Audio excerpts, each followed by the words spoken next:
নমস্কার বন্ধুরা, আজকে শেয়ার করব গাটি কচু দিয়ে দুর্দান্ত স্বাদের একটা নিরামিষ রেসিপি। নিরামিষ গাটি কচুর এই রেসিপি থাকলে সবাই মাছ মাংস ফেলে কিন্তু এটা দিয়েই খেতে চাইবে। তো চলুন দেখে নেওয়া যাক আজকের এই রেসিপি। আমি এখানে 500 গ্রাম গাটি কচু প্রথমেই খুব ভালো করে 3 থেকে 4 বার ধুয়ে নিয়েছি। গাটি কচুর গায়ে কিন্তু প্রচুর পরিমাণে নোংরা ময়লা থাকে, তাই প্রথমে গাটি কচুগুলোকে আমাদের 3 থেকে 4 বার ভালোভাবে ধুয়ে পরিষ্কার করে নিতে হবে। এবারে এই কচুগুলোর খোসা আমরা ছাড়িয়ে নেব। আর খোসা ছাড়ানো কিন্তু একদমই সহজ। একটা ছুরি দিয়ে এভাবে আঁচড়ালেই দেখবেন খোসাগুলো খুব সহজেই উঠে আসবে।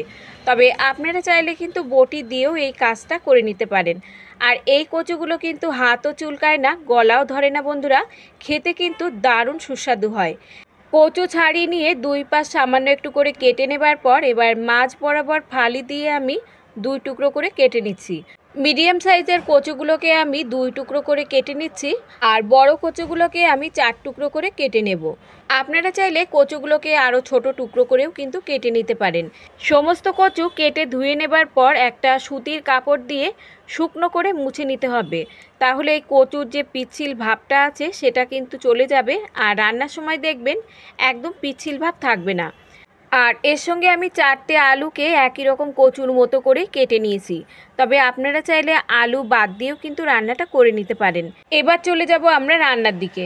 একটা কড়াইতে নিয়ে নিচ্ছি 2 চামচ মতো সর্ষের তেল। এবার তেল ভালোভাবে গরম হলে কেটে রাখা কচু আর আলু দিয়ে আমাদের কিছুক্ষণ ভেজে নিতে হবে। আর এই কচু আর আলু ভাজার সময় ফ্লেমটাকে আমরা হাইতে রেখে দেব। সামান্য একটু লবণ দিয়ে দিচ্ছি, আর সামান্য একটু হলুদ দিয়ে আলু আর কচুগুলোকে আমাদের বেশ লাল লাল করে ভেজে নিতে হবে। বন্ধুরা, অনেকেই কিন্তু এই কচু খেতে চায় না, তো যারা এই কচু খেতে চায় না তাদের একবার হলেও এভাবে রান্না করে দেবেন, তারাও কিন্তু আঙুল চেটে পুটে খাবে। রান্নাটা দেখতে যেমন সুন্দর, খেতেও কিন্তু ততটাই অসাধারণ। একবার হলে বাড়িতে বানিয়ে দেখবেন, ভাত রুটির সঙ্গে দারুণ জমে যাবে। একবার বানালে কিন্তু আপনারা বারবার এভাবেই বানাবেন। এবার ঢাকা দিয়ে দিয়ে আলু আর কচু আমরা ভেজে নেব। এতে করে আলু আর কচু কিন্তু অনেকটাই সেদ্ধ হয়ে যাবে। ঢাকা দিয়ে দিচ্ছি আমি মিনিট 2 মতো। ঢাকনাটা তুলে নিচ্ছি, তবে মাঝে কিন্তু আমি 1 থেকে 2 বার উল্টে দিয়েছিলাম। এবার কচু দেখুন বেশ লাল লাল করে এখানে আমি ভেজে নিয়েছি। এবার এই আলু আর কচু আমরা তুলে নেব। আর রান্নার আগে আলু আর কচু যদি এভাবে একটু ভেজে রান্না করা হয়, রান্নাটা কিন্তু খেতে দুর্দান্ত লাগবে। আর এই কচুগুলো রান্না করতে কিন্তু খুব বেশি সময় লাগে না, খুব অল্প সময়ের মধ্যে কিন্তু আপনারা এই রান্নাটা করে নিতে পারবেন। আলু আর কচু তুলে নেবার পর এই তেলের মধ্যেই আমি ফোড়নে দিয়ে দিচ্ছি 1/2 চামচ মতো গোটা জিরে, আর দিচ্ছি একটা তেজপাতা আর একটা শুকনো লঙ্কা। এবার এই ফোড়ন কিছুক্ষণ আমরা ভেজে নেব। ফোড়ন কিছুক্ষণ ভেজে নেবার পর এবার এর মধ্যে দিয়ে দিচ্ছি আমি 1 ইঞ্চ মতো গ্রেট করা আদা, আর এর সঙ্গে যোগ করে দিচ্ছি আমি 2টো কাঁচা লঙ্কা ছোট ছোট টুকরো করে। তবে বন্ধুরা, আপনারা চাইলে এখানে আদা আর কাঁচা লঙ্কা বেটেও কিন্তু যোগ করতে পারেন। আদা আর কাঁচা লঙ্কা দিয়ে আরও কিছুক্ষণ আমরা ভাজা ভাজা করে নেব। কিছুক্ষণ আদা আর কাঁচা লঙ্কা ভেজে নেবার পর এবার এর মধ্যে আমরা যোগ করব কিছু শুকনো মশলা।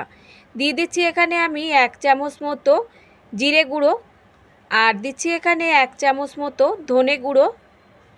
এরই সঙ্গে যোগ করে দিচ্ছি আমি সামান্য একটু হলুদ, আর দিচ্ছি এখানে 1 চামচ মতো কাশ্মীরি লাল লঙ্কার গুঁড়ো, আর দিচ্ছি পরিমাণ মতো লবণ।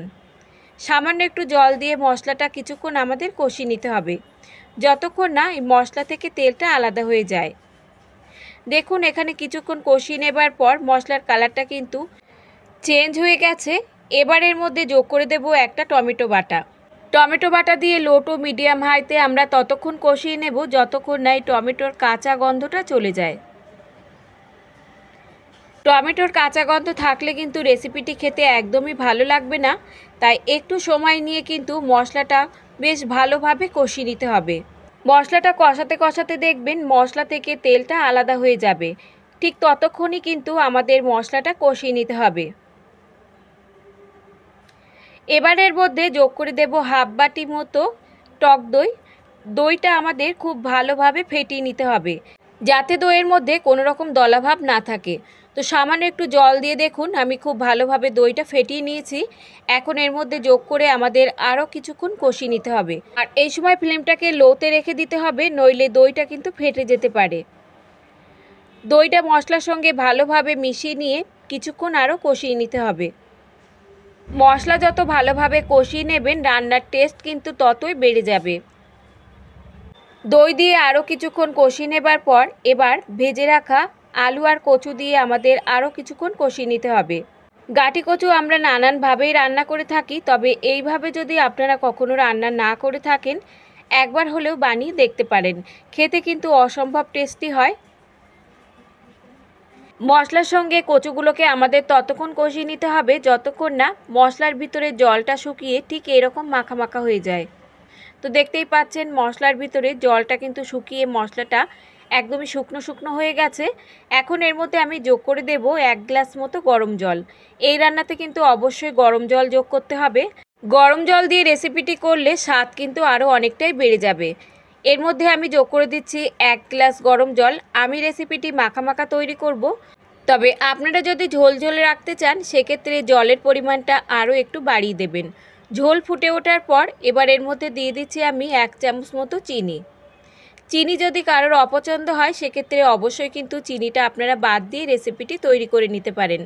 লো ফ্লেমে দিয়ে ঢাকা দিয়ে 6 থেকে 7 মিনিটের মতো রান্না করে নেব। 7 মিনিট পর ঢাকনাটা তুলে নিচ্ছি।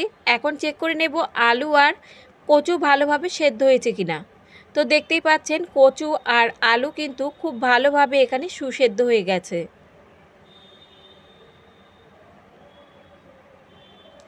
এবার এর মধ্যে দিয়ে দিচ্ছি 1/2 চামচ মতো গরম মশলার গুঁড়ো আর দিচ্ছি এখানে 1/2 চামচ মতো ঘি। ঘি আর গরম মশলা দিয়ে ভালোভাবে মিশিয়ে নিয়ে 5 মিনিটের মতো স্ট্যান্ডিং টাইমে রেখে দেব, যাতে ঘি আর গরম মশলার ফ্লেভারটা রেসিপির মধ্যে খুব সুন্দরভাবে মিশে যায়। এখন ঢাকা দিয়ে আমি রেখে দিচ্ছি 5 মিনিটের মতো। 5 মিনিট পর ঢাকনাটা তুলে নিচ্ছি। দেখতে দেখুন বন্ধুরা কতটা সুন্দর লাগছে। দেখতে যতটা সুন্দর লাগছে খেতে কিন্তু তার থেকেও বেশি লোভনীয় হবে। বাড়িতে একবার বানিয়ে না দেখলে কিন্তু আপনারা বুঝতেই পারবেন না। এখন আমি সার্ভ করে নিচ্ছি। কচুর এই রেসিপিটি ভাত, রুটি, লুচির সঙ্গে যেমন খেতে অসাধারণ লাগবে তেমন কিন্তু পোলাও আর ফ্রাইড রাইসের সঙ্গেও খেতে দুর্দান্ত লাগবে। একবার হলেও এভাবে বাড়িতে বানিয়ে দেখতে পারেন। তো বন্ধুরা আজকের রেসিপি ভালো লাগলে লাইক, শেয়ার, কমেন্টের সাথে সাথে চ্যানেলটাকে সাবস্ক্রাইব করে রাখার অনুরোধ রইল। আজ তাহলে এই পর্যন্ত বন্ধুরা, দেখা হবে অন্য কোনো রেসিপির সঙ্গে। ততক্ষণ সুস্থ থাকবেন, ভালো থাকবেন আর রেসিপিটি সম্পূর্ণ দেখার জন্য ধন্যবাদ।